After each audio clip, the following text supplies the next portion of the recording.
No Sepp Eestiga me räägime läbi oma saadete väga paljudest erinevatest puhastusvahenditest.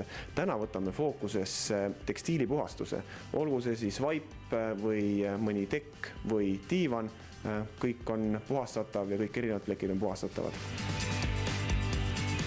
No aga võtame otsast läbi, mis vahendid me täna oleme välja valinud tekstiili puhastamiseks?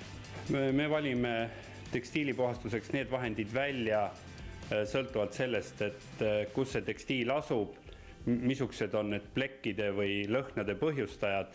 Meil Seppis on terve rida tooteid, millega me siis saame järjest hakata neid plekke, lõhnu ja mustust eemaldama.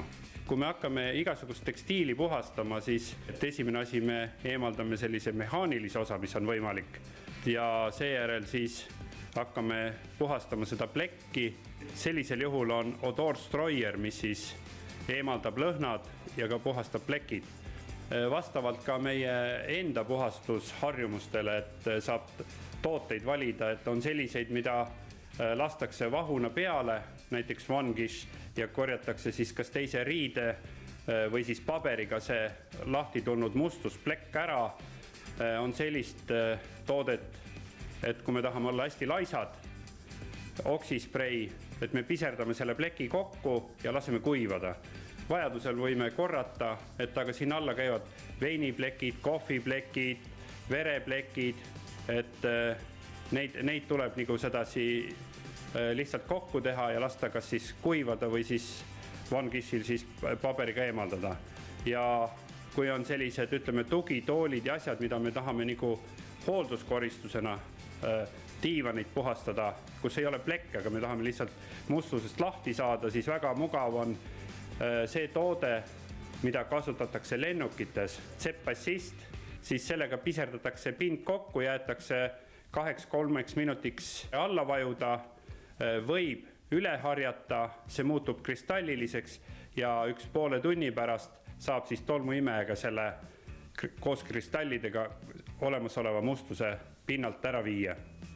Ja kui me räägime sellest, et on nagu tekstiilil on eelpuhastus, et me eemaldame sealt tugeva plekid, siis me teda peseme või puhastame ja lõpuks on olemas ka järeltöötlus vajaduselt siis, kui on vaja, et sinna tekib tihti plekke, me soovime, et see oleks kergelt eemaldatav, siis selle jaoks on repell, mis siis töötleb seda tekstiili ja 24 tunni kuivades see plekk on lihtsalt veega eemaldatav.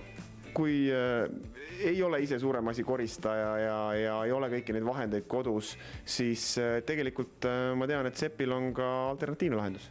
Jah, et meil on terve rida selliseid kliente, kes soovivad, et keegi selle töö ära teeks ja Sepp Eestil on olemas alltöövõtu firmad Sepp Service, kes siis on valmis tulema kohale ja tegema seda kas masinaga või siis käsitsi selle pinna puhtaks nii kodus kui ka kontoris. Et nendel on jah, lisaks siis nendele tavaainetele on ka juba vähe peenemad masinad, mis seda tööd lihtsustavad ja kiirendavad.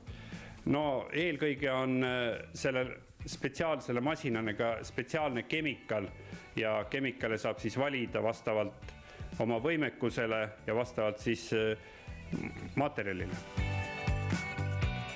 Me kõik mäletame, et mõned aastakümned tagasi, kui veel ei olnud igasugust peent puhastuskraami kaubandusvõrgust saada, siis mõni toiduaine või vedeliku plekk oli selline, et perenaine oli kohe mures, et seda ju ei saa kunagi maha. No täna sihukest muret ei ole, et ma kordan alati Seppi lugude lõpus, et igale plekile on lahendus olemas. Mine ainult küsi nõu ja vali välja.